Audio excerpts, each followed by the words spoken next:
得唔得 ？Okay. So, hi everyone. I'm back. We had a bank holiday yesterday, bank holiday Monday in May. Most countries celebrate on May the 1st. In the UK, it's the first Monday. So there we have. It's I guess it's kind of like a Labor Day. I guess in most countries that's what it is. But anyway, we are reading my book, Thriving at Nature's Pace, with my mum, Helena.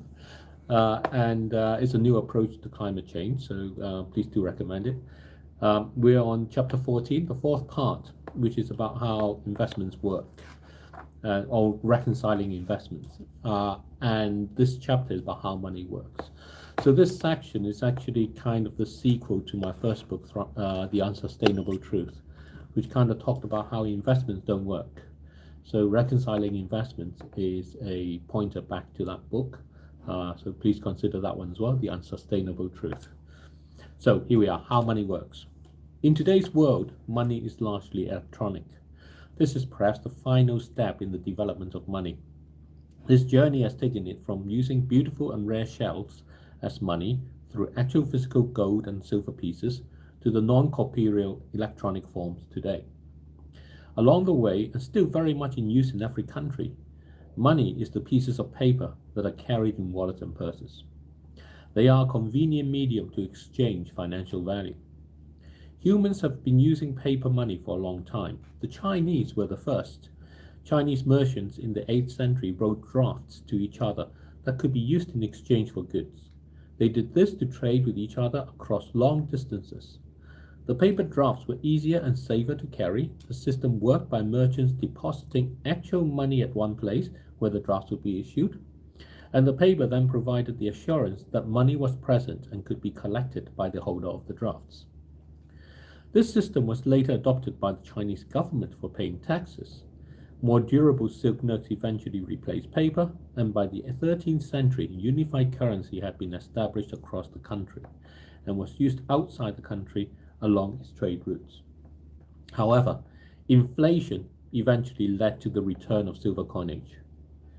In the meantime, the practice of using paper money has spread to Europe and America and was ultimately reintroduced back to China by the invading Europeans and Americans in the 19th century. Whether it is shells, coins, paper, or an entry in an electronic wallet, money operates with its own dynamics. Too little of it is bad, and equally, too much of it is also bad. Too little money makes people poor. Too much money makes the planet poor. The basic dynamics of money is that people need incentives to spend it. The most basic incentives are to buy things like food and to pay for shelter. However, in many situations, people can grow their own food and build their own shelters. There is then no need for money. In those situations, money is still needed for things that cannot be provided readily. This became the practice of saving for a rainy day. The money is kept for the possible costs of medicines, an unexpected repair, or special celebration. However, when too much money is stored away, it can cause prices to increase. Imagine a year when a rice harvest is poor. If there is money kept for a rainy day, then this may be time to use it to buy rice. However, when everyone is doing the same, it pushes up the cost of rice. The result is counterintuitive. If money is not available, then the price will not increase, and society will work out some other ways to distribute the scarce rice. This develops social capital so that people can trust that they will not be left out. However, if money has been saved, then becomes the way to distribute a scarce resource. Scarce resources will then be distributed according to wealth, and some people will be left out. Saving money, which is a good thing for the individual to do, ends up being a bad thing when everyone does it.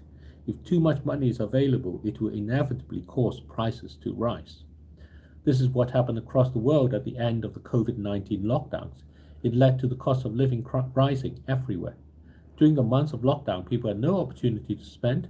Although some people lost their income, many had accumulated the money they would have spent. So after the lockdowns were over, people started to spend again. This drove up prices. When there are enough people involved, the momentum of increasing prices spread. When this happens, the price rise becomes inflation. Psychology comes into play to keep the prices rising, as people fear that if they wait, they may not be able to afford whatever it is that they want and lose out. This prompts people to buy what they can, and that in turn drives prices up further. What happened when the rock band Oasis announced in September 2024 that it was giving a reunion concert is an example of this psychological dynamics. In the ensuing attempts to buy tickets, fans were met with what has since become infamously known as dynamic pricing. This is a technique by which the price is constantly adjusted to test the limits of what people are willing to pay. It is of course limited by how much money people have to spend. Fans selecting tickets originally priced at £100 ended up paying over 3 times as much. This increase had nothing to do with the scarcity of the tickets. The fans were not even bidding against each other. They were locked into an auction bidding against themselves. The venue was simply using price as the means to distribute the ticket. Its aim was to achieve the highest possible revenue for the seller by panicking the fans into buying. The same thing happens when people check out airplane tickets or book hotels online.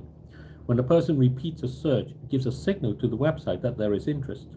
The price is then nudged to trigger the fear of missing out. This creates panic in the potential buyer, especially when the price keeps nudging higher on subsequent visits. It is all psychology, but it shows how the availability of money allows people to be manipulated into pushing prices up. If money is not available, then these techniques would have limited effects. Businesses would have to find other ways to make sales. These other ways would inevitably have to interact with the customers personally as people. That would have the advantage of building up social capital. Social capital allows people who have bought tickets to offer seats to others.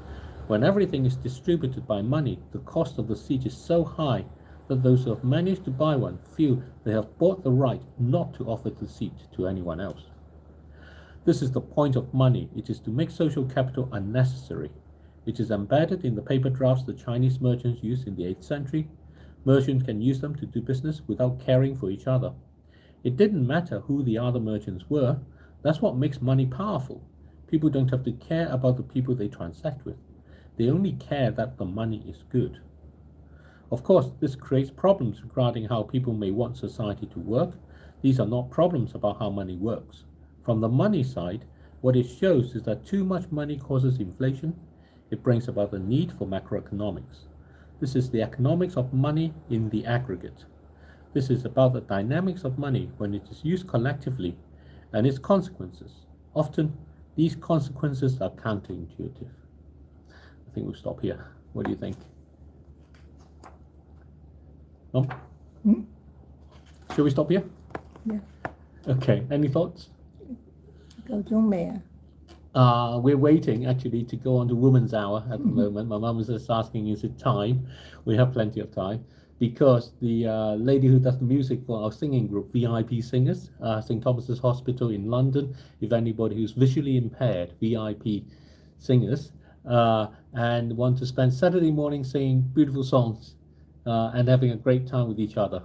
So that's Karis Hogg, just a plug for her. She is one half of the group Cox, and she's going to be on Women's Hour in that way. So thank you, everybody.